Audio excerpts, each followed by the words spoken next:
जय हिंद दोस्तों, मेरा नाम है रजा अंसारी। जिस सरकार में बिल्किस बानो के गुनहगारों को कोर्ट से बाहर आने के बाद फूल मालाओं के साथ स्वागत किया जाए, जिस सरकार में अखलाक के गुनहगारों की सज़ा कम करने के लिए सरकार खुद कोर्ट में याचिका दाखिल करे, और जिस सरकार में प्रधानमंत्री नरेंद्र मोदी के कॉन्स्टिट्यूएंसी में वहां पर सेक्स रैकेट चलता हो, और उस सरकार में जहां पर मुख्यमंत्री खुद महिला डॉक्टर, मुस्लिम महिला डॉक्टर का नकाब हटाने की कोशिश करे, क्या उस सरकार में यह संभव है कि बेटी बचाओ बेटी पढ़ाओ का नारा देने वाली सरकार अपने वादे और अपने मंशे पर खड़ा उतरेगी? आपको बता दें कि उन्नाव रेप केस के बारे में आप जानते होंगे। साल 2017 में उन्नाव रेप केस बहुत चर्चा का विषय था, क्योंकि भारतीय जनता पार्टी के कदावर नेता और विधायक कुलदीप सिंह सेंगर उस मामले के आरोपी और बाद में मुजरिम तय किए गए थे। आपको बता दें कि अब कुलदीप सिंह सेंगर बाहर आने वाले हैं, और कुलदीप सेंगर के खिलाफ जो केस था वो केस पर उन्हें जमानत मिल गया है, और उम्र कैद की सज़ा फिलहाल निलंबित कर दी गई है। दिल्ली हाई कोर्ट ने कुलदीप सेंगर की उम्र कैद की सज़ा, जो रेप मामले में उनको उम्र कैद की सज़ा हुई थी, उसे फिलहाल निलंबित कर दिया है।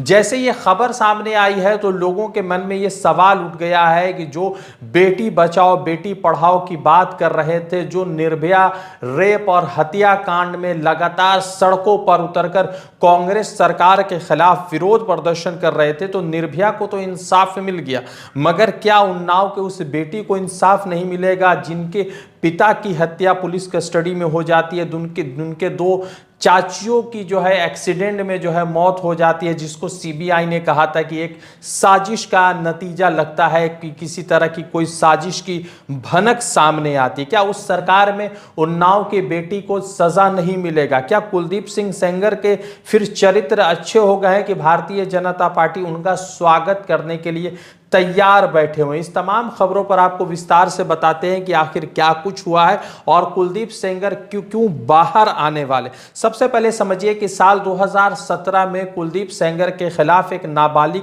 लड़की ने एक मामला दर्ज कराया था। उसमें कहा गया था कि कुलदीप सेंगर ने जबरदस्ती उनके साथ यौन शोषण किया है और उनका बलात्कार किया है। साल 2019 में गाड़ी का एक्सीडेंट होता है, जिस गाड़ी में पीड़िता, उनकी मां, वकील और दो चाचियां सवारी कर रही थी। उन एक्सीडेंट में दो चाचियों की मौत हो जाती है, वकील की मौत हो जाती है। फिर गंभीर हालत में पीड़िता की मां को और पीड़ित को हॉस्पिटल लाया जाता। 5 महीने तक लगातार वेंटिलेटर पर पीड़िता रहती है। उसके बाद उनको होश आता है और फिर उनके बाद फर्दर उनका इलाज किया जाता है।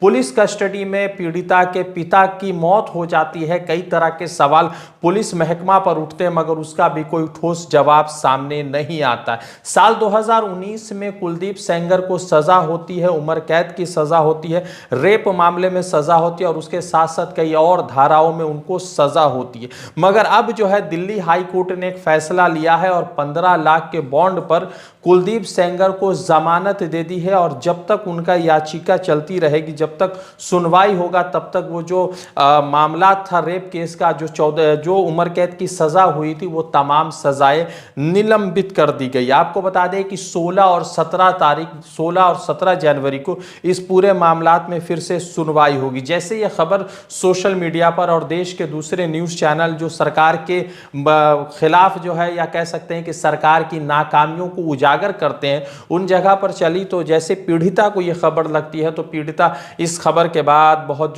सदमे में चली जाती हैं, और वो इंडिया गेट के बाहर विरोध प्रदर्शन करने लगती है। पीड़िता के साथ उनकी मां होती है, और पीड़िता जब वहां पर प्रदर्शन कर रही होती है तो उनको दिल्ली पुलिस उठाकर ले जाती है।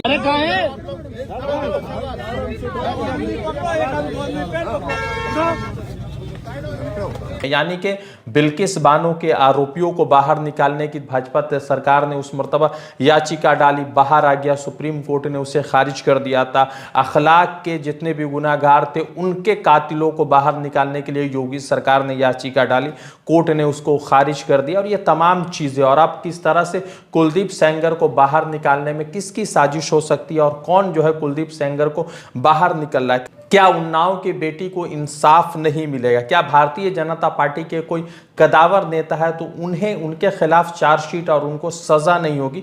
यह बड़ा सवाल उठता है, और सवाल इसलिए भी उठता है कि जिस पीड़िता के साथ नाइंसाफी हुई, बर्बरता हुई, उन्होंने अपने परिजनों को खो दिया, अपने पिता को खो दिया, अपने 2 सगी चाचियों को खो दिया, उस लॉयर को खो दिया जो उनके लिए केस लड़ रहा था। और अब दिल्ली हाई कोर्ट के इस फरमान से आप क्या सोचते हैं, कमेंट में ज़रूर बताइएगा। बेटी पढ़ाओ बेटी बचाओ का ढोंग करने वालों के लिए शायद जो है बिहार के बाद अब ये नया जो है उनका एक बेंचमार्क बन गया है कि वो बेटी पढ़ाने और बेटी को बचाने की बात करती है, मगर जब बेटी पढ़कर सर्टिफिकेट लेने जाती है तो उनके साथ भी स्टेज पर जो घटना होती है उससे पूरा देश भर में एक सवाल उठ जाता है। और अब जब कोर्ट ने कुलदीप सेंगर को पहले ही उम्र कैद की सज़ा सुना दी थी, तो अब कोर्ट ने क्यों उनको जो है ज़मानत दे दिया और उनकी उम्र कैद की सज़ाओं को निलंबित कर दिया है जब तक उनकी सुनवाई चलती रहेगी। देखना यह है कि प्रधानमंत्री नरेंद्र मोदी क्या इस पर कुछ बोलते हैं। मणिपुर तो पर उन्होंने कुछ बोला नहीं था।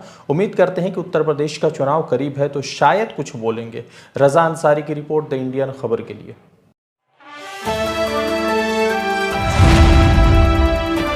द इंडियन खबर, सच आपके सामने।